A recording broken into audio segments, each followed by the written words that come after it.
الحمد للہ الجبار والصلاة والسلام على رسوله المختار وعلى آله الأطهار وأصحابه الأخيار إلى يوم القرار. أما بعد، قال الله تبارك وتعالى في القرآن المجيد والفرقان الحميد: أعوذ بالله من الشيطان الرجيم، بسم الله الرحمن الرحيم.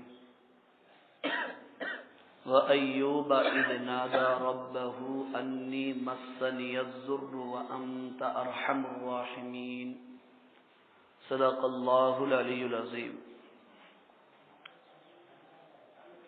قابل قدر بزرگوں اور میرے واجب الاحترام نوجوانوں، اللہ رب العالمین کا ہم پر بڑا فضل و کرم اور احسان ہوا. اللہ تعالیٰ نے ہمیں ایمان، اسلام اور قرآن کی نعمت سے مالا مال فرمایا اور آپ صلی اللہ علیہ وسلم کی امت میں پیدا فرمایا. اللہ تعالیٰ کی بے شمار نعمتیں ہیں، ان نعمتوں کو ہم گن نہیں سکتے. آج جمعہ عید المومنین ہے. بہت سارے لوگ اس کی فضیلت سے غافل ہیں، بیکار اور فضول چیزوں میں مشغول ہیں، اللہ تعالیٰ کی عبادت سے محروم ہیں. وہ اللہ تعالیٰ کے گھر کو اول وقت میں حاضر نہیں ہو سکے، مگر اللہ تعالیٰ نے ہم پر فضل و کرم اور احسان کیا کہ اپنے دربار میں، اپنے گھر میں جمعہ جیسے مبارک دن میں ہمیں یہاں پر سب سے پہلے حاضری کی توفیق نصیب فرمائی. یہ اسی کے فضل و کرم سے ہے، ورنہ آج جمعہ کی قدر کس کے پاس ہے صاحب؟ جمعہ کی قدر آج یہ ہے کہ فیس بک پہ، واٹس ایپ پہ کسی کو جمعہ کی مبارکبادی دے دو. حالانکہ نہ یہ جمعہ کے مستحبات میں سے ہے، نہ آداب میں سے ہے، نہ سنتوں میں سے ہے، نہ واجبات میں سے ہے، نہ فرائض میں سے ہے. اگر کوئی اسے ضروری سمجھ رہا ہے تو پھر بدعت ہے. وہ ایک رسم، ایک رواج ہے. آپ جسے چاہے جمعہ کا دن آ جائے تو اسے مبارکبادی دے کر سمجھتے ہیں میں جمعہ کا بہت بڑا احترام کر لیا. اور واٹس ایپ کا تو ایسا برا حال ہے کہ ہمارے پاس جو بھی آ رہا ہم اس کو آگے کر دیں، اس کے اوپر ہماری نظر نہیں ہے کہ صحیح کیا ہے، غلط کیا ہے، اور کسی سینڈ کرنا ہے اور کس چیز کو سینڈ نہیں کرنا وہ ہم کو معلوم نہیں. ایک مرتبہ عین مغرب کے وقت، یعنی مغرب کی نماز کے بعد میرے کو ایک میسج آیا تو میں دیکھا کھول کے، تو اس میں کیا لکھا ہوا تھا؟ Good morning. کب آ رہا بھائی؟ وہ مغرب کے بعد. اس کا مطلب یہ ہوا کہ وہ بھیجنے والا دیکھا ہی نہیں اس کے اندر کیا ہے. ایک پھول دیکھ لیا، صاحب کو بھیج دیں گے، خوش ہو جاتی. بولے یہ حال ہو چکا ہے ہمارا. اور واٹس ایپ کی دنیا میں بہت سارے میسج آپ کو ایسے آئیں گے کہ صاحب اس کو فوراً آپ سینڈ کرو، نہیں تو پھر آپ کی خرابی ہے، نہیں تو آپ ایمان والے نہیں ہیں، نہیں تو آپ جو ہے قرآن والے نہیں ہیں، آپ پکے مسلمان ہی نہیں ہیں اگر اس کو آپ سینڈ نہیں کریں گے. ایسی دھمکی آتی، وعیدیں آتی ہیں ایسی ان کی طرف سے. اور بعض ایسے آتے ہیں کہ آپ جو ہے اتنوں کو سینڈ کر دو تو آپ کا کام جو ہے بن جائے گا، دکان چلنے لگے گی، کاروبار چمکنے لگے گا، صحت ملنے لگے گی، تندرستی حاصل ہوگی. آتے نہیں آتے؟ اب اگر کوئی ڈر کے یا اس کو ثواب سمجھ کے آگے بھیج رہا ہے تو اسلامی روح سے وہ جائز نہیں ہے. وہ تو ایک چال ہے، پیسے کمانے کا ایک انداز ہے، مسلمانوں کو بیوقوف بنانے کی ایک چال اور ایک سازش ہے. اب تو یہ واٹس ایپ پہ آ رہا، چند سال پہلے حال یہ تھا کہ اس کو زراعت کیا جاتا تھا، مسجدوں کے اندر، مسجدوں کے سامنے وہ بانٹا جاتا تھا. اور اس میں یہ لکھا ہوتا تھا کہ فلاں صاحب مدینہ منورہ سے یہ فرماتے ہیں، وہ صاحب کا عطا ہے نہ پتہ ہے، نہ وہ صاحب کا ایڈریس ہے نہ فون نمبر ہے، اگر اس کو کوئی جو اتنے چھپا دیں گا تو اللہ تعالیٰ جو ہے اس کو اتنی دولت دے دیں گے، کوئی غلط سمجھ کے پھاڑ دیں گا، لے جا کے پھینک دیں گا، پھر اس کی خرابی ہے۔ فلاں صاحب اس کو غلط سمجھ کے جو ہے بھیج دیے اور فلاں صاحب جو اس کو جھوٹ بول دیے تو 3 دن کے اندر دنیا سے چل دی۔ آتے تھے نہیں آتے تھے ایسے مسجد؟ قرآن کی آیتوں پر ایمان نہیں، اللہ کے نبی کی احادیث پر یقین نہیں، لیکن اخبار کے جھوٹی خبروں پر یقین ہے، اور واٹس ایپ کی دنیا میں اور فیس بک کی دنیا میں کوئی اس طرح کا بناوٹی میسج آتا ہے تو پھر ہم فوراً چوکنا ہو جاتے ہیں اور حرکت میں آ جاتے ہیں، اس کو آگے بھیجے بغیر ہم نہیں رہتے۔ یہ اصلاح لازمی اور ضروری ہے فون کے حوالے سے۔ انشاءاللہ العزیز ارادہ ہے کہ آپ حضرات کے سامنے کبھی کسی وقت جمعہ کے بیانوں میں فون اور اسی طرح یہ واٹس ایپ اور فیس بک کے جو شرعی آداب ہیں اس کو بیان کروں۔ دعا فرمائیے اللہ رب العالمین کہ اللہ تعالی قرآن و حدیث کی روشنی میں صحیح احکام بیان کرنے کی اس عاجز کو توفیق نصیب فرمائے اور مجھے اور آپ کو عمل کی ہمت نصیب فرمائے۔ بہرحال بزرگوں اور عزیز دوستو، ہمارا جو قسط وار بیان چل رہا ہے وہ حضرت ایوب علیہ السلام کی سیرت اور اصلاح معاشرہ ہے۔ حضرت ایوب علیہ السلام کی سیرت اور ان کا قصہ اور واقعہ قرآن مجید میں کئی صورتوں میں بیان کیا گیا ہے، اور اللہ تعالیٰ نے نبیوں کے واقعات اور قصوں کو ہماری عبرت و نصیحت کے لیے بیان فرمایا ہے، صرف سننے اور سنانے کے لیے، کانوں کی لذت کے لیے اور زبان کی چاشنی کے لیے، وقت کو ضائع کرنے کے لیے بیان نہیں فرمایا۔ کیا بھائی آپ بتا سن رہے ہیں؟ اگر آپ سن رہے ہیں تو آپ کی توجہ میری طرف ہو تو پتا چلتا کہ بھئی آپ غور سے سن رہے ہیں، میں بھی تو آپ سے بات کر رہا ہوں نا۔ تو اللہ رب العالمین نے عبرت و نصیحت کے لیے نبیوں کے، پیغمبروں کے واقعات اور قصوں کو جو ہے بیان فرمایا، اور حضرت ایوب علیہ السلام کا ذکر کرتے ہوئے سورۃ الانبیاء کے اندر کہا گیا وَأَيُّوبَ إِذْ نَادَى رَبَّهُ أَنِّي مَسَّنِيَ الضُّرُّ وَأَنْتَ أَرْحَمُ الرَّاحِمِينَ۔ اور اے پیغمبر صلی اللہ علیہ وسلم، آپ حضرت ایوب علیہ السلام کا ذکر کیجئے جبکہ انہوں نے اپنے پروردگار کو پکارا اور اپنے رب کو آواز دی، یعنی دعا کی کہ اے پروردگار عالم، مجھے تکلیف پہنچی ہے اور آپ سب سے زیادہ رحم کرنے والے۔ ہوا یہ تھا کہ حضرت ایوب علیہ السلام کو اللہ نے نبوت و رسالت کے ساتھ ساتھ مال و دولت بھی بے حساب عطا فرمایا تھا، لا تعداد بکریاں تھی اور بے شمار اونٹ تھے، بھیڑ تھے، اور اسی طرح بہت ساری کھیتیاں ان کے پاس تھی، ان کے کئی بیویاں اور کئی بچے تھے، اور اسی طرح ان کے پاس مکانات تھے، لیکن یہ دولت، یہ مال ان کو اللہ تعالی کی عبادت اور اللہ تعالی کی اطاعت کے راستے میں رکاوٹ نہیں بنا۔ ورنہ آج حال کیا ہے، 4 پیسے آ گئے تو 4 لوگوں کو تو نہیں پہچانتے، وہ تو چھوڑو، اللہ کچھ نہیں پہچانتے۔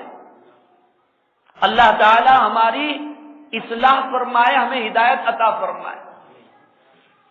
ایسے گاڑے باتیں نکلتے ہیں، ہم حساب ہی نہیں کر سکتے۔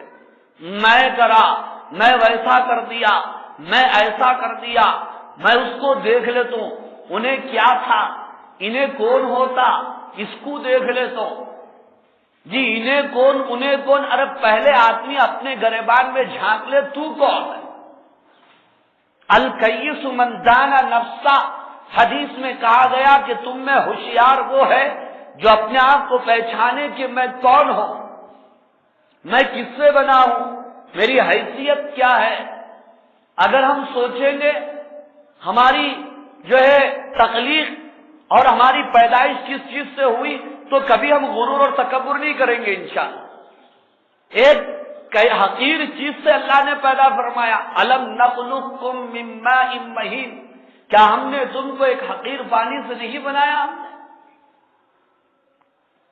فَلْيَنْظُرِ الْإِنسَانُ مِمَّا خُلِقَ مِن مَّاءٍ دَافِقٍ يَخْرُجُ مِن بَيْنِ الصُّلْبِ وَالتَّرَائِبِ إِنَّهُ عَلَى رَجْعِهِ لَقَادِرٌ، کہ وہ جو پانی ماں کے جو ہے ماں سے اور باپ سے خارج ہوتا ہے، اس پانی سے اللہ رب العالمین نے جو ہم کو پیدا فرمایا۔ ہم ہیرے جواہرات سے پیدا نہیں کیے گئے، ہمارا مٹیریل سونا اور چاندی نہیں ہے۔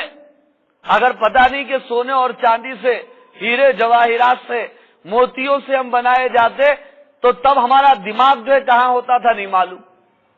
بازو والے کو بولتے تھے، اب بھی بولتے ہاتھ نہ کو لگا چار قدم دور ٹھہر بول کے بولتے۔ سونے سے بنے تو ہڑوازو بولتے تھے، بولتے تھے نہیں بولتے تھے۔ ابھی مٹی سے بنے اور اتنے گندے پانی سے پیدا ہوئے تو ہمارے اکڑنے کا یہ حال ہے، یہ عالم۔ مگر حضرت ایوب علیہ السلام کے پاس اتنی دولت اور اتنا مال اور اتنی جائیداد اور اتنے مویشی ہونے کے بعد غرور ان کے پاس نہیں پھٹکا، اور وہ اللہ کی عبادت میں ہمہ وقت مصروف تھے، غافل نہیں تھے۔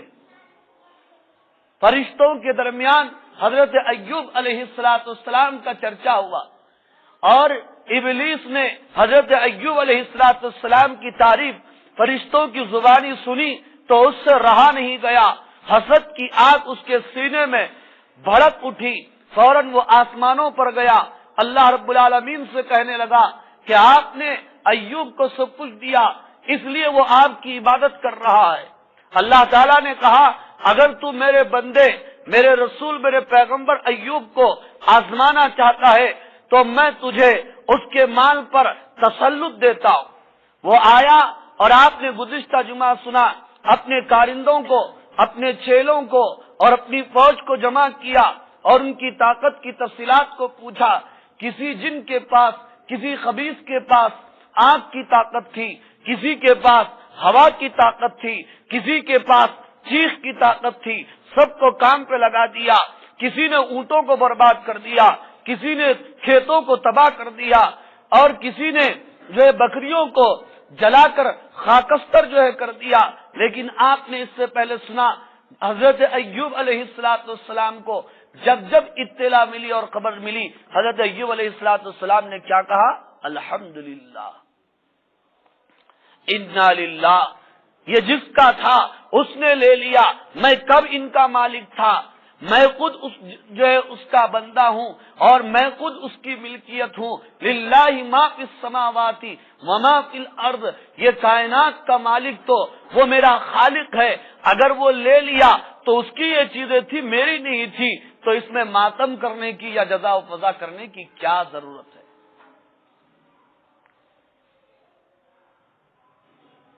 بزرگوں اور میرے عزیز دوستوں،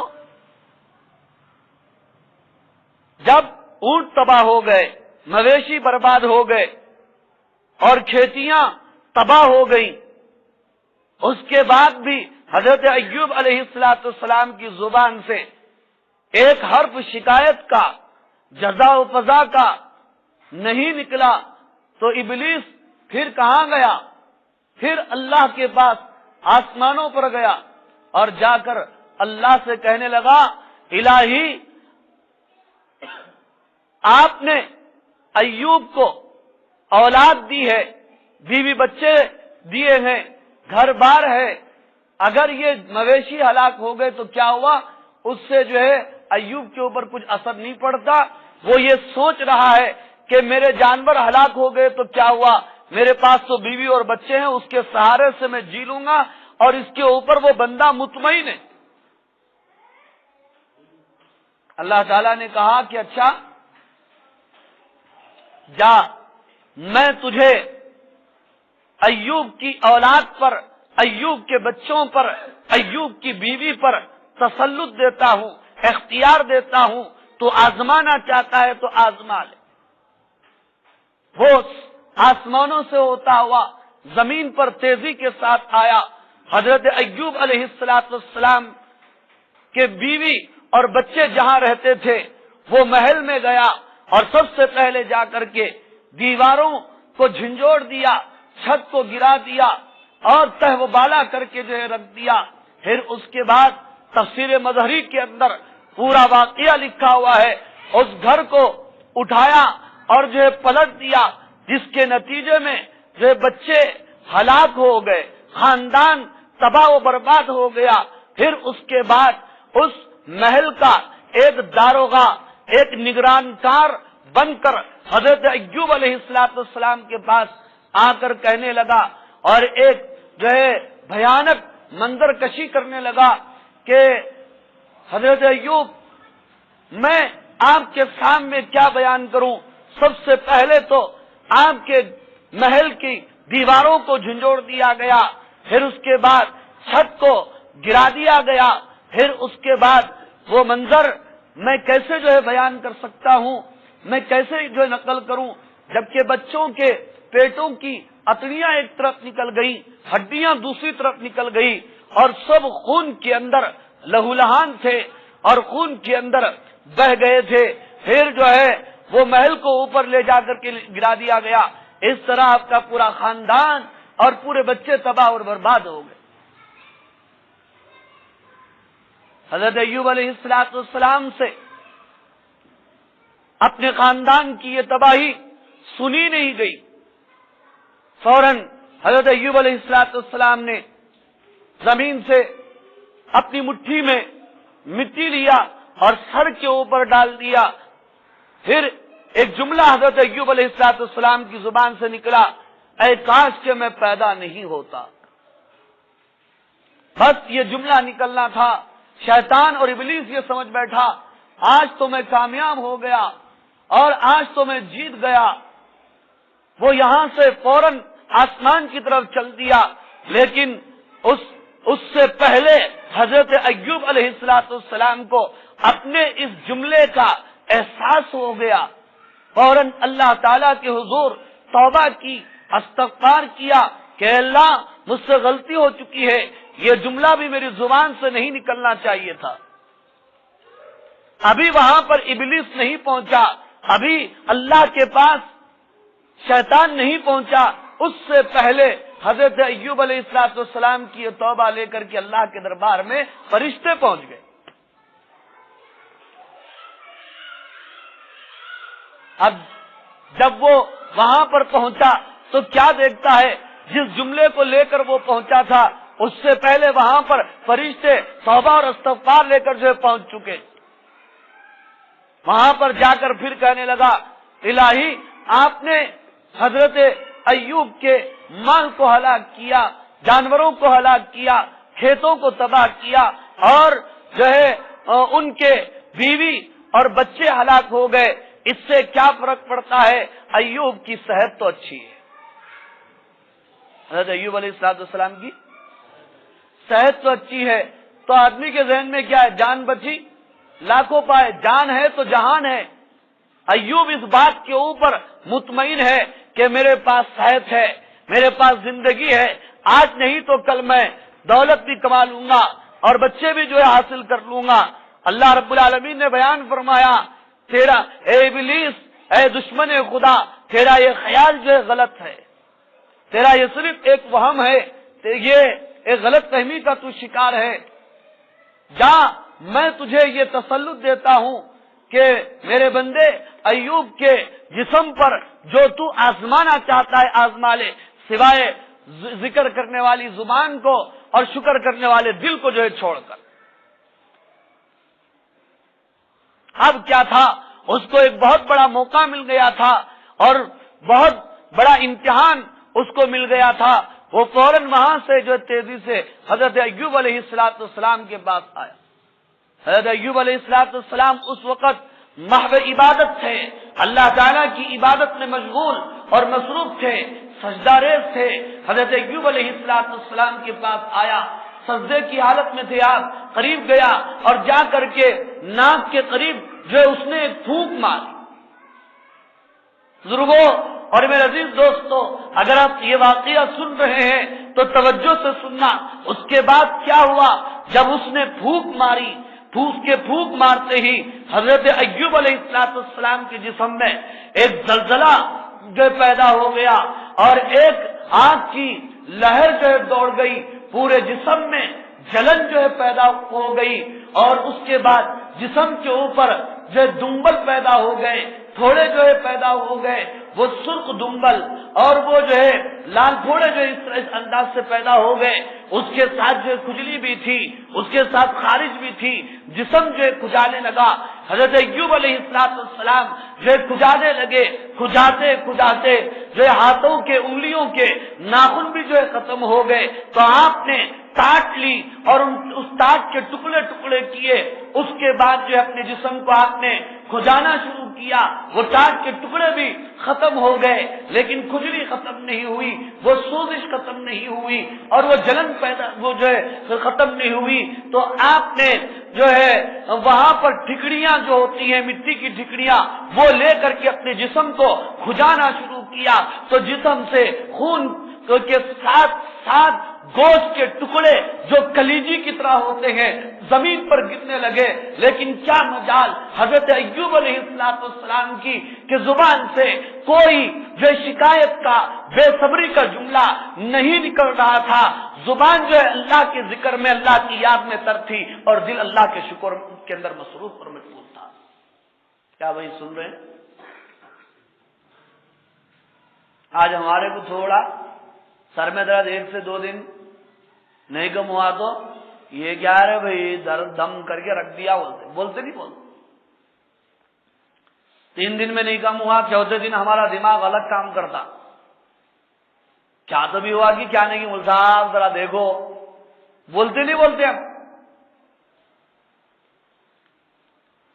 3 دن کے اندر ہمارا ایمان ڈگمگا جاتا ہے، اور ہمارے پائے صبر و استقامت کے اندر تزلزل جو ہے پیدا ہو جاتا ہے، اور ہم ایمان سوز حرکتیں جو ہے کرنے لگ جاتے ہیں۔ اللہ تعالی ہماری حفاظت فرمائے۔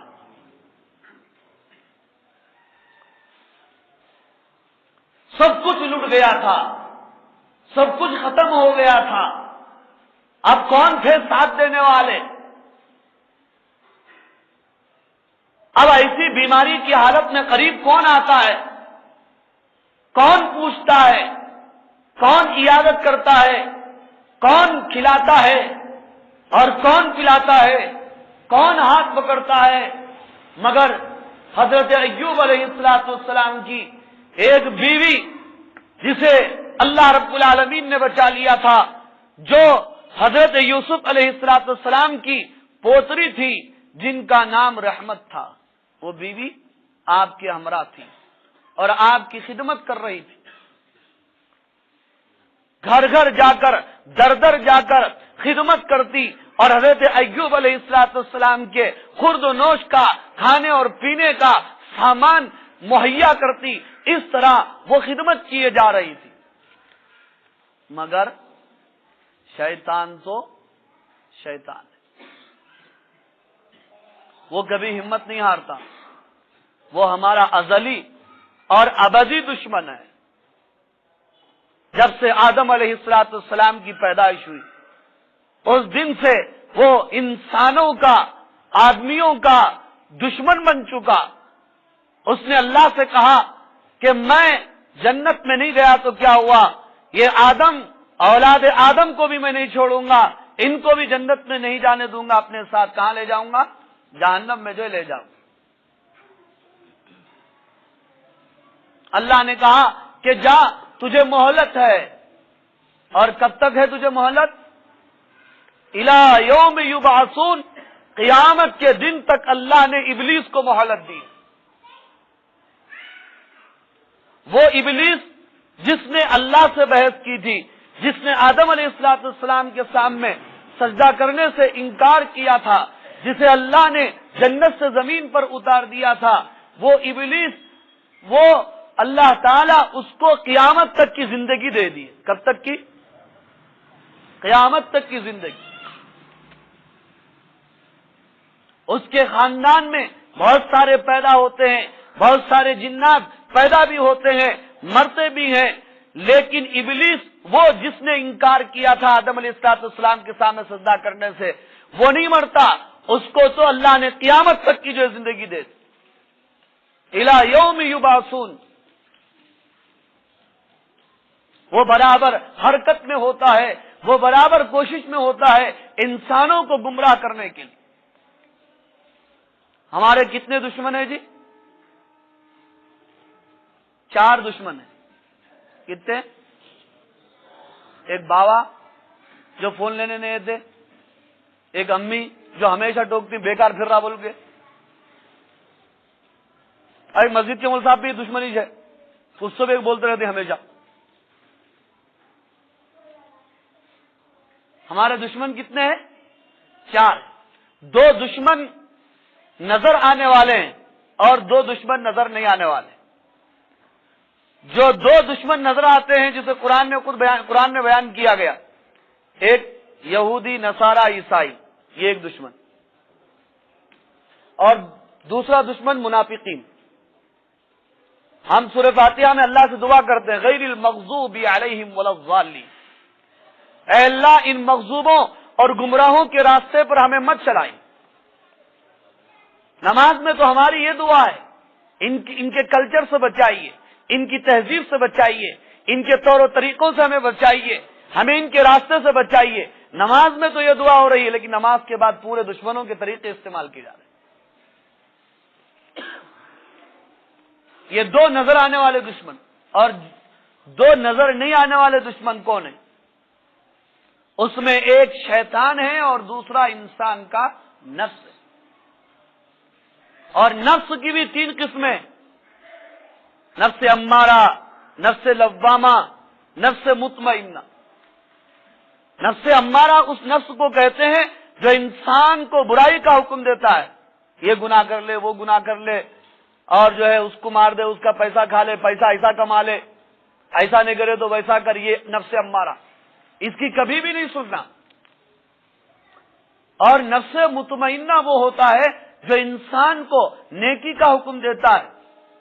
تیری زندگی ختم ہو رہی ہے، زندگی کا کیا بھروسہ ہے، تو عبادت کر لے، تو نماز پڑھ لے، تو گناہوں سے بچ جا، تو جھوٹ سے پرہیز کر، تو دھوکے سے پرہیز کر، تو تلاوت کر، تو ذکر کر، تو نوافل پڑھ، تو بیکار وقت سے بچ، فضول گوئی سے بچ. یہ جو خیالات آتے ہیں یہ نفس مطمئنہ کی طرف. یا ایتھا النفس المطمئنہ ارجعی الی ربک راضیۃ مرضیہ فادخلی فی عبادی وادخلی جنتی. ان آیتوں میں نفس مطمئنہ کا ذکر ہے. اور ایک ہے نفس لوامہ جو انسان کو اس کے گناہ پر، اس کے اوپر ملامت کرتا ہے. لا اقسم بیوم القیامہ ولا اقسم بالنفس اللوامہ. میں قسم کھاتا ہوں قیامت کے دن کی، میں قسم کھاتا ہوں نفس لوامہ کی. اَيَحْسَبُ الْإِنسَانُ أَن لَّن نَّجْمَعَ عِظَامًا. کیا انسان کا یہ خیال ہے کہ اللہ اس کی ہڈیوں کو جمع نہیں کریں گے قیامت کے دن؟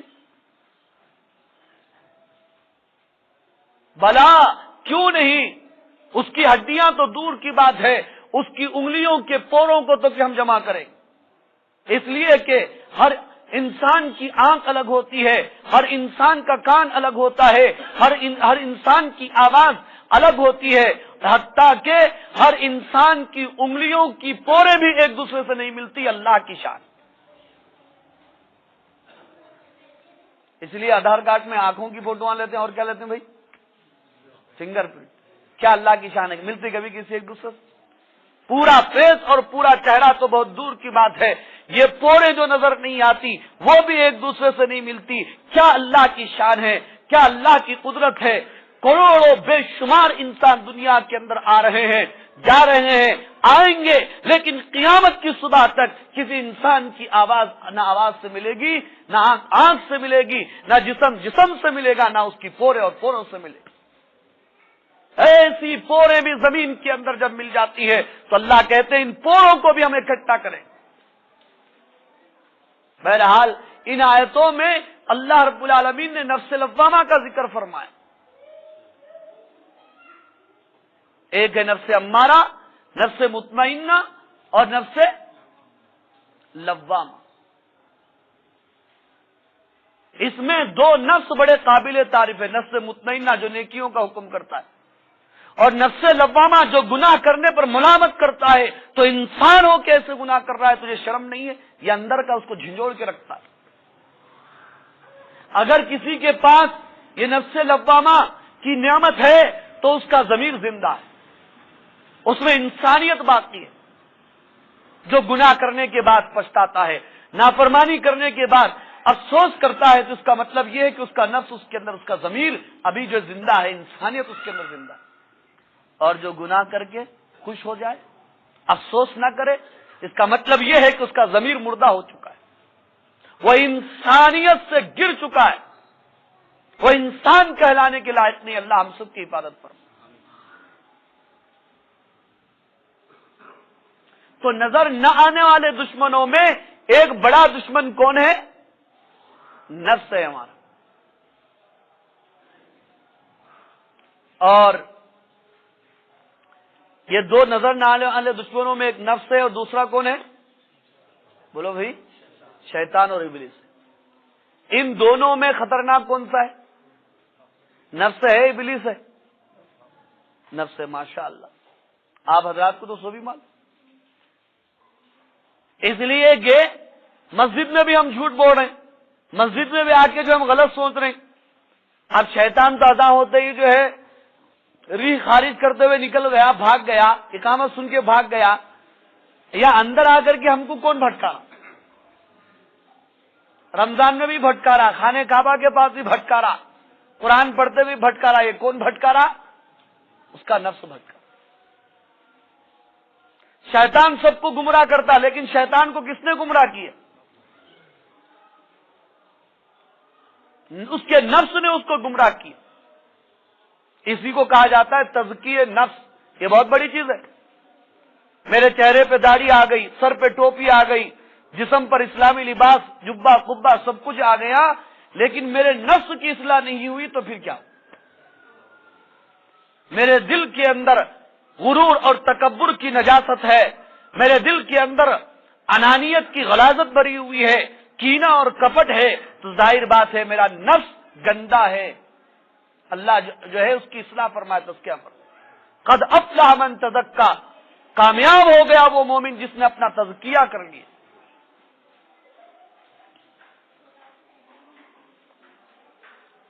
اور شیطان یہ نظر نہ آنے والا دشمن یہ بھی کچھ نہیں ہے۔ شیطان کے معنی کیا ہے؟ بغاوت کرنے والا، سرکشی کرنے والا۔ عربی لغت میں ہر سرکش کو شیطان کہا جاتا ہے، ہر بغاوت کرنے والے کو شیطان کہا جاتا ہے، لیکن ابلیس نے بہت بڑی بغاوت کی تھی، اس لیے اس کا نام ہی کیا پڑ گیا؟ شیطان پڑ گیا۔ اور ابلیس کے معنی کیا ہے؟ ابلیس کے معنی سونے والا، سلانے والا، یہ معنی ہے، یہ معنی نہیں ہے۔ ابلیس کے معنی نا امید کے، وہ اللہ تعالیٰ کی رحمت سے نا امید ہو چکا ہے۔ اب قیامت کی صبح تک وہ ایمان کی ہدایت اسے نہیں ملے گی۔ ہاں البتہ جو اس کی اولاد ہے، جو دوسرے جنات ہیں، ان میں بھی جو ہے مسلمان بھی ہوتے ہیں، کافر بھی ہوتے ہیں، جیسے انسانوں میں بھی مسلمان بھی ہیں، کافر بھی ہیں۔ سورہ جن پڑھو، جنات آپ صلی اللہ علیہ وسلم کی خدمت میں حاضر ہو کر کے کلمہ پڑھ لیے تھے، اور ہمارے نبی جنات کے درمیان جا کر کے جنات کو بھی دعوت دیے تھے۔ قرآن مجید میں کئی واقعات اس طرح جنات کے موجود ہیں وہاں۔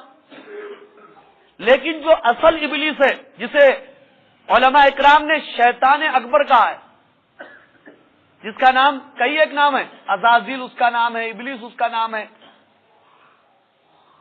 یہ بغاوت سے پہلے بہت اچھا تھا بیچارہ،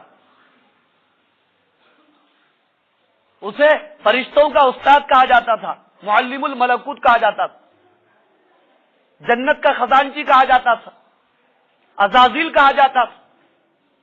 لیکن اندر وہ بھرے ہوا تھا نا، وہ ایک دن نکل گیا. بھیا میں نہیں اللہ، میں یہ سب ہو سکتا، لیکن آدم کے سامنے جھکنا یہ میرے بس کی بات. اللہ نے فرمایا انک رجیم، ایسے غرور کرنے والوں کو بھی میں اپنے دربار میں نہیں رکھتا، نکل جائیں.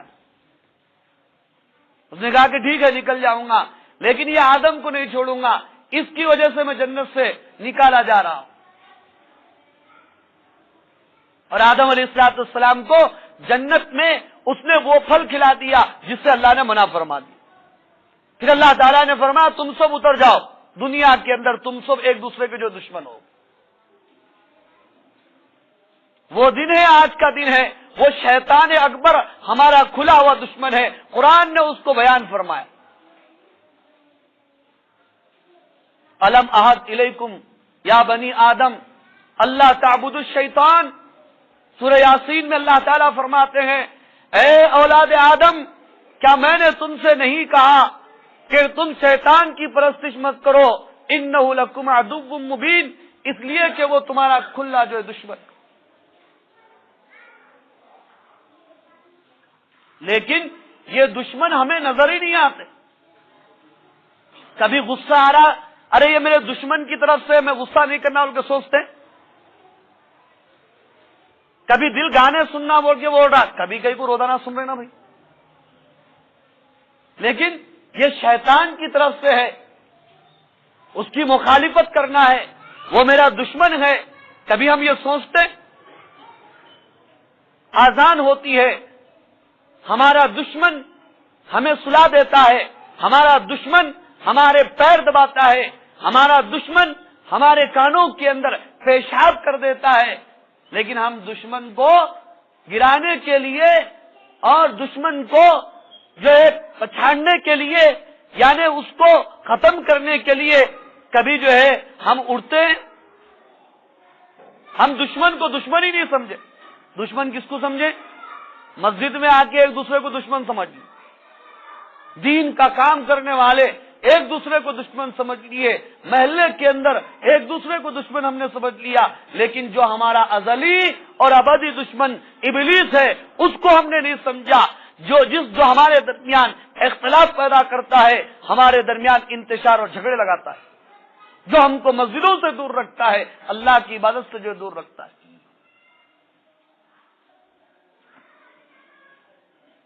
شیطان کے سامنے ہم کیا ہیں؟ دودھ پیتے بچے ہیں. اس کی عمر کتنی ہوں گی جو دنیا بنے؟ آدم علیہ السلام وہاں سے نکل کے انہیں آیا تو حساب لگا لو، اس کے سامنے نبیاں چلے گئے، صحابہ چلے گئے، اولیاء چلے گئے، ایک سے ایک جو ہے بڑی بڑی ہستیاں اس کے سامنے چلی گئیں. کتوں کو نہیں دیکھا ہوں گا انہیں. اور ہم کیا ہیں اس کے سامنے؟ کچھ بھی نہیں ہے. بڑے بڑے ہستیوں کو اس نے گمراہ کرنے کی کوشش کی، نبیوں کو تک اس نے جو ہے ڈورے ڈالے. یہی حضرت ایوب علیہ السلام کا آپ قصہ سنیں گے، کیسا جو ہے حضرت ایوب علیہ السلام کو دین سے، ایمان سے ہٹانے کی وہ کوشش کرتا رہا. کیسی کیسی اس نے جو ہے سازشیں کی. پیران پیر عبد القادر جیلانی رحمت اللہ علیہ ایک مرتبہ ایسے جنگل اور صحرا میں ہے، آسمان کی طرف دیکھ رہے ہیں، ایک نور جو ہے چمکا، اس میں سے آواز آئی اے عبد القادر ہم نے تم سے سب کچھ معاف کر دیا.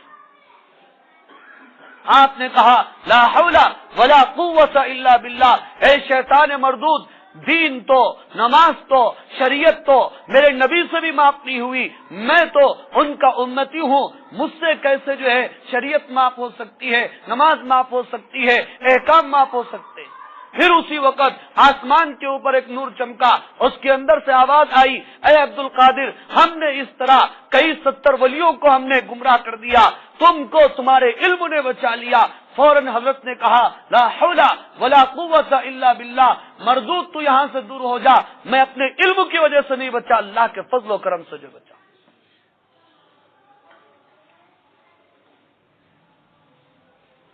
حضرت مولانا پیر ذوالفقار صاحب نقشبندی دامت برکاتہم کی ایک کتاب ہے، پڑھنے کے لائق ہے۔ کتاب کا نام ہے، 4 جلدوں میں ہے، اہل دل کے تڑپا دینے والے واقعات۔ عجیب و غریب واقعات اس کے اندر جو اللہ والوں کے لکھے ہوئے ہیں۔ اپنے زمانے کے حضرت امام راضی، جنہوں نے جو بہت بڑے عالم دین ہیں، حضرت امام راضی رحمت اللہ علیہ، ان کے زمانے میں دہریوں کا زور تھا۔ دہریہ منکر خدا کو کہا جاتا ہے، جو یہ کہتے ہیں کہ دنیا خود بخود بنی، اس کا کوئی بنانے والا نہیں۔ حضرت امام راضی رحمت اللہ علیہ نے اس کے اوپر کتابیں لکھی، اپنے جو عقلی دلائل سے ثابت کیا، اور 100 دلیلیں اس کے اندر انہوں نے لکھی جس سے یہ ثابت کیا کہ دنیا خود بخود نہیں بنی بلکہ اس کا کوئی بنانے والا موجود۔ اور جہاں کہیں بحث ہوتی اور ان دہریوں سے مناظرہ ہوتا، 5, 6, 10, 12 دلیلیں آپ دے دیتے، وہ دہریہ وہاں سے ہار جاتا اور وہ دہریہ وہاں سے جو نکل جاتا۔ 100 دلائل کی نوبت ہی نہیں آتی تھی، ایسی کتاب انہوں نے لکھ ڈالی۔ مگر شیطان ایک مرتبہ ان کے پاس انسان کی شکل میں آیا اور دہریہ بن کر بحث کرنے لگا۔ جب حضرت امام راضی رحمت اللہ علیہ اللہ تعالیٰ کے وجود پر اور توحید کے اوپر دلائل دینا شروع کیا تو شیطان کہنے لگا کہ راضی، تم میرے سامنے ایمان کے لیے کیا دلائل پیش کرتے ہو؟ تم سے زیادہ ایمان تو وہ کھیت کے اندر جو ہل چلا رہا ہے دیہاتی، اس کا ایمان جو ہے زیادہ مضبوط ہے۔ اب حضرت امام راضی رحمت اللہ علیہ پریشان ہو گئے، میں اتنا بڑا عالم اور 100 دلائل جو ہے نقل کر چکا، اور اس کے اوپر جو ہے کوئی دہریہ میرا مقابلہ نہیں کر سکتا، اور میرے سے زیادہ ایمان تو جو ہے اس دیہاتی کے پاس ہے جو کھیت کے اندر جو ہے ہل چلا رہا ہے۔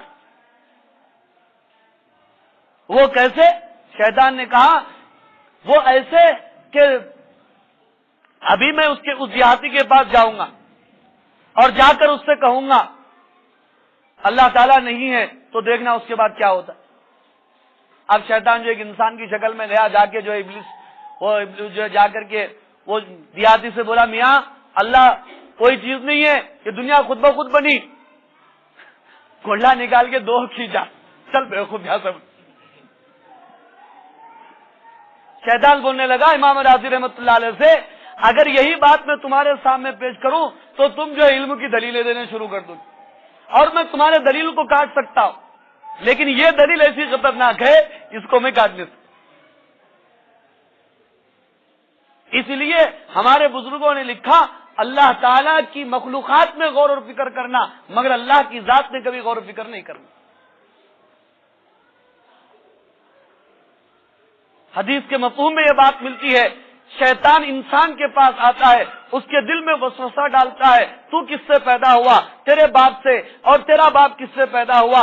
دادا سے، دادا اپنے بابا سے، اور وہ پردادا سے، یہاں تک کہ سلسلہ آدم علیہ السلام تک پہنچتا ہے۔ پھر سوال کرتا ہے آدم علیہ السلام کو کس نے پیدا کیا؟ اللہ نے پیدا کیا۔ پھر وسوسہ ڈالتا ہے کہ اللہ کو کس نے؟ اللہ کے نبی نے فرمایا۔ ایسے وسوسے آئے تو فوراً جو اس وقت اعوذ باللہ من الشیطان الرجیم پڑھ لینا چاہیے اور لا حول ولا قوت الا باللہ پڑھ لینا چاہیے، کیونکہ اللہ ہمیشہ سے ہے، ہمیشہ رہیں گے، اللہ سے پہلے کچھ نہیں، اللہ کے بعد کچھ نہیں، ہر چیز پناہ ہونے والی ہے، اور اللہ جو ہے باقی ہے۔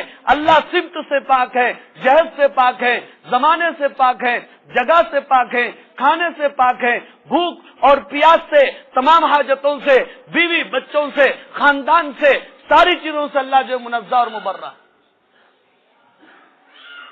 یہی حضرت امام راضی رحمت اللہ علیہ مرنے کے قریب ہیں، پھر جو ہے شیطان آ گیا اور امام راضی رحمت اللہ علیہ سے بحث کرنے لگ گیا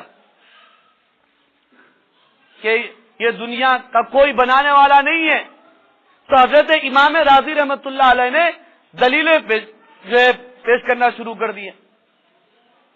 ایک دلیل وہ توڑ دیا. ان کے پاس کتنے دلیلیں تھی؟ 100 دلیلیں تھیں. انہوں نے 100 دلیلوں میں سے 99 دلیلیں پیش کی اور سب کو وہ توڑ دی.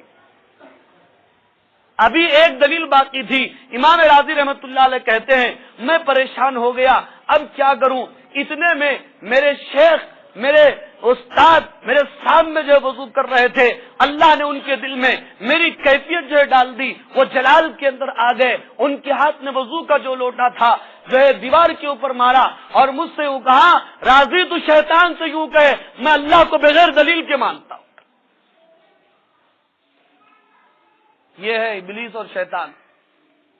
حضرت امام احمد بن حنبل رحمت اللہ علیہ اتنے بڑے امام, اپنے زمانے کے اتنے بڑے عالم ہیں. ایک دنیا ان کی جو تقلید کرتی ہے. واقعات میں لکھا ہوا ہے, خود جو ہے اہل دل کے تڑپا دینے والے واقعات وہ جو ہے کتاب کے اندر لکھا ہوا ہے. جب وہ جانکنی کے عالم میں ہیں اور ان کے شاگرد ان کے سامنے بیٹھ کر کلمے کی تلقین کر رہے ہیں, لا الہ الا اللہ پڑھ رہے ہیں, مگر ان کی زبان سے صرف لا نکلتا ہے, آگے کے جملے نہیں نکلتے. تھوڑی دیر کے بعد ہوش میں آئے. شاگردوں نے پوچھا حضرت کیا بات ہے, آپ صرف لا بول رہے ہیں؟ لا کے معنی کیا ہے؟ لا کے معنی نہیں کیا آتے. تو وہ کہنے لگے میں یہ کہہ رہا تھا کہ شیطان میرے سامنے آ گیا اور وہ مجھ سے کہہ رہا تھا کہ احمد تو مجھ سے بچ گیا. میں کہہ رہا تھا لا لا نہیں, جب تک میرا خاتمہ کلمے پر نہ ہو, میری سانس کلمے کے اوپر جو نہ نکلے, اس وقت تک میں جو شیطان سے بچ نہیں سکتا. یہ ہے شیطان جو ہمارا ازلی اور ابدی دشمن ہے. یہ اچھوں کے اوپر ڈورے ڈال چکا. میں اور آپ کیا بتائی ہے غصہ, اس کے بائیں ہاتھ کا بھی کھیل نہیں ہے. ایک آدمی کو بہت شوق تھا شیطان سے ملاقات کرنے کا. شیطان بھی جو ہے انسان کی شکل اختیار کر سکتا. ایک جگہ شیطان انسان کی شکل اختیار کر کے جا رہا تھا. بیچارہ سلام کیا, وعلیکم السلام, کون ہے صاحب؟ ابلیس ہوں. صحیح بول دیا. ارے صاحب آپ ہیں. اور یہ کیا ہے صاحب؟ یہ بڑے بڑے جالے تھے اس کے پاس. ارے یہ کیا ہے؟ جالے. ارے بھائی یہ جالے انسانوں کو بہکانے کے لیے. اب انہیں پوچھا میرا بھی کوسا تم اس کے اندر جالا ہے کیا؟ تو ابلیس بولا تیرے واسطے جالے کی کیا ضرورت ہے؟ یہ ان لوگوں کے لیے جو ممبروں پر کھڑے ہو کے بیان کرتے ہیں, مفتیوں کے لیے, عالموں کے لیے. تو بائیں ہاتھ کا کھیل. بولا اچھا بغیر جالے کے مجھے تم جو ہے شکار کر لو گے؟ ابلیس بولا دیکھنا چاہتا کیا؟ ٹھیک ہے, چلے گیا. اب اس کے بعد تھوڑے دنوں کے بعد یہ ہوا, یہ آدمی جو ہے کہیں جا رہا تھا, راستے میں جو ہے تالاب آ گیا. وہاں کشتیاں وغیرہ سب ختم ہو گئی تھی, کوئی جو ہے تالاب پار کرنے کے لیے کوئی صورت ہی نہیں تھی, اور وہاں کوئی نہیں تھا سوائے ایک بوڑھی عورت کے. اور وہ بوڑھی عورت آ کر کے بیچارے کے ہاتھ پیر پڑنے لگی, بابا میں بھی تمہارے ساتھ چلتی ہوں, ذرا پیٹ پہ بٹھا لیو. وہاں بچے رو رہی ہیں, ایسا ہو رہا ہے, نہیں اماں میں نے اٹھا سکتا, دیکھ رہے نہیں پانی کتنا ہے, کچھ تو بھی کرو, اللہ تمہارے کو ایسا کرو ویسا کرو. دعا دیتی نہیں دیتی, اللہ تمہارے کو اچھا رہو, جیتے رہو, عمر بڑی رہو.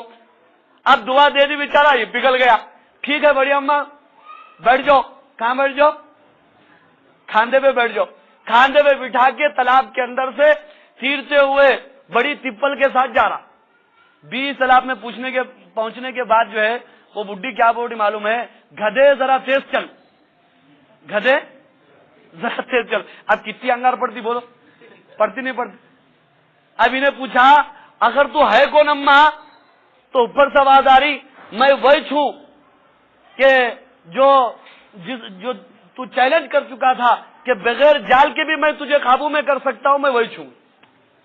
یہ ہے شیطان اور ابلیس. اللہ ہماری حفاظت فرمائے شیطان.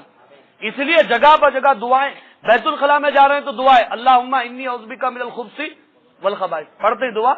فونوں سے گیموں سے فرصت نہیں ہے, پیخانے میں بیٹھ کے بھی گیما کھیل رہے, وہاں سے آئے بھی تو گیما کھیل لیتے ہوئے آتے نہیں, تو کچھ تو بھی جو پڑھ لیتے ہوئے آتے. سنتوں کا, دعاؤں کا ہم کو شوق نہیں. ہر چیز کی دعا جس میں شیطان سے جو حفاظت اور پناہ مانگی، گھر میں داخل ہونے کی دعا، گھر سے نکلتے وقت کی دعا، بسم اللہ توکلت علی اللہ ولا حول ولا قوت الا باللہ۔ حدیث میں آتا ہے جو یہ دعا پڑھ کے گھر سے نکلتا ہے شیطان اس کے راستے سے جو ہٹ جاتا ہے۔ اس کے بعد کھندلا ہوتا، نظر ہوتی، توکا ہوتا، کچھ پڑھے نہیں کیا نہیں، کک مار کے نکل گئے، ختم۔ گر بول کر خالی دیکھ رہے میری بلٹ کیسی ہے، میری شائن کیسی ہے، دیکھو کٹا مارتے نکل گئے اور کٹ گئے۔ اس کے بعد بولتے جی اللہ میاں ایسا کر دے ویسا کر۔ بات بہت دور جو چلی گئی، وقت بھی جو ختم ہو چکا ہے۔ تو اس طرح شیطان اور ابلیس حضرت ایوب علیہ السلام کے پیچھے پڑ گیا۔ جب ان کی بیوی گھر گھر در در جا کر کے محنت کر کے اپنے شوہر کی بھوک اور پیاس مٹانا چاہتی تھی، اس وقت بھی اس نے لوگوں کا ذہن جو ہے خراب کر دیا۔ اور کیا بول کے ذہن خراب کر دیا اور اس کے بعد کا کیا واقعہ ہوا، انشاءاللہ ہم اسے آئندہ جمعہ سنیں گے۔ اب چونکہ وقت ہو چکا ہے، اسی پر میں اپنی بات کو مکمل کرتا ہوں۔ دعا فرمائیے اللہ رب العالمین سے اللہ تعالیٰ مجھے اور آپ کو اور ہماری نسلوں کو شیطان سے محفوظ فرمائے۔ وآخر دعوانا الحمدللہ رب العالمین۔